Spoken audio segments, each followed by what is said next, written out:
बरेली। हत्या अभियुक्त दबंग भूमाफिया अधिवक्ता सुखदेव व उसके साथियों के खिलाफ गुंडा व गैंगस्टर एक्ट कार्रवाई की मांग। जनपद बरेली के थाना शेरगढ़ में पंजीकृत है अपराधियों के खिलाफ संगीन मामलों में अत्यधिक मुकदमे। प्रार्थना पत्र देने आईजी रेंज बरेली ऑफिस पहुंचे जसपाल ने बताया, गत 21 मई को जमीनी विवाद के चलते विपक्षियों द्वारा थाना शेरगढ़ के ग्राम मोहम्मदपुर निवासी उसके चाचा सुरेंद्र पाल की कुल्हाड़ी व अन्य धारदार हथियारों द्वारा सार्वजनिक रूप से निर्ममतापूर्वक हत्या कर दी थी।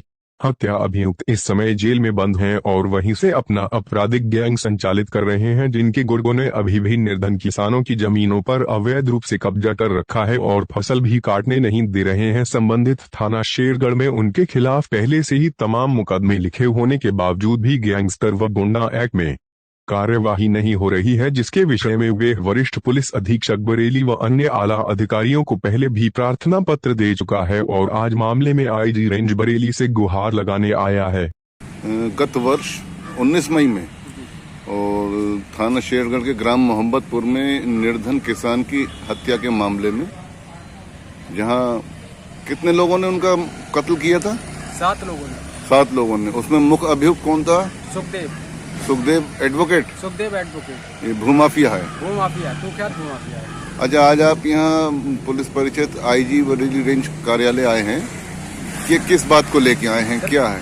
कुख्यात भूमाफियाओं की एक 22 मेंबरों की अपराधियों की टीम है, भूमाफियाओं की, जितने गरीब लोगों की कम से कम 10 गरीब परिवारों की जमीनों की अवैध कब्जा किए हुए हैं और 13 से 14 मुकदमे गंभीर धाराओं में थाना शेरगढ़ में दर्ज होने के बावजूद भी गैंगस्टर और गुंडा एक्ट की कार्रवाई इनके खिलाफ गैंगस्टर और गुंडा एक्ट की कार्रवाई नहीं हुई है, अभी नहीं हुई है। क्या वजह है? ये वजह है पूरा संरक्षण मिल रहा है माफिया को, रसूखदार लोग हैं। अच्छा जी। भूमाफिया जेल से ही अपनी भूमाफिया गैंग चला रहा है।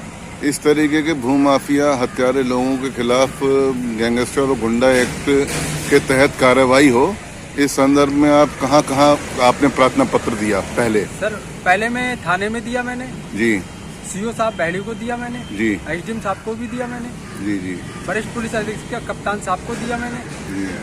फिर आईजी साहब के पास आया हूँ मैं। अभी तक उनके खिलाफ गुंडा एक्ट और इसमें गैंगस्टर एक्ट में कार्रवाई नहीं हुई है जी।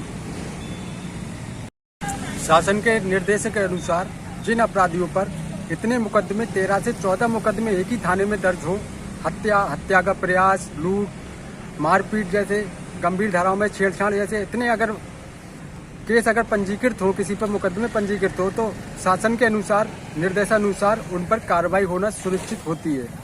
लेकिन क्यों नहीं कार्रवाई की जा रही है, ये एक सोचने का विषय है, चिंता का विषय है। मतलब उनके खिलाफ गैंगस्टर और गुंडा एक्ट की कार्रवाई होना अनिवार्य है। उनके खिलाफ गुंडा एक्ट और गैंगस्टर एक्ट की कार्रवाई होना अनिवार्य है, क्योंकि उनके खिलाफ पहले से ही बहुत ढेर सारे आपराधिक मामले दर्ज हैं। आप क्या चाहते हैं? मैं चाहता हूं उनके खिलाफ जो शासन का निर्देशानुसार अगर किसी भी अपराधी पर, अपराधी प्रवृत्ति के लोगों पर 13 से 14 गंभीर धाराओं में मुकदमे दर्ज हैं, तो उन पर गुंडा एक्ट और गैंगस्टर की कार्रवाई होना चाहिए। गत 19 मई 2021 को मेरे चाचा की हत्या विपक्षी सुखदेव अधिवक्ता ने अपने बेटे रवि और भतीजे संजीव के साथ 8 हत्यारों ने मेरे चाचा की निर्ममतापूर्वक सार्वजनिक तौर पर हत्या कर दी। जमीनी विवाद के चलते हुई जमीनी विवाद के चलते हत्या हुई है, जिसने 90 से ज्यादा बीघा जमीनों पर अवैध कब्जा किया हुआ है और जिसका लंबा चौड़ा पहले से ही थाना शेरगढ़ में आपराधिक इतिहास पंजीकृत होने के बावजूद भी मैं लगातार इन्हें हत्या कर दी और जेल चले गए। जो 7 हत्या अभियुक्त जेल चले गए, एक को क्लीन चिट देकर छोड़ दिया गया, जिसका मैं गुंडा एक्ट और गैंगस्टर एक्ट के तहत कार्रवाई कराने के लिए शुरू से ही प्रयास कर रहा हूं, लेकिन अभी तक गुंडा एक्ट और गैंगस्टर की कार्रवाई नहीं की गई।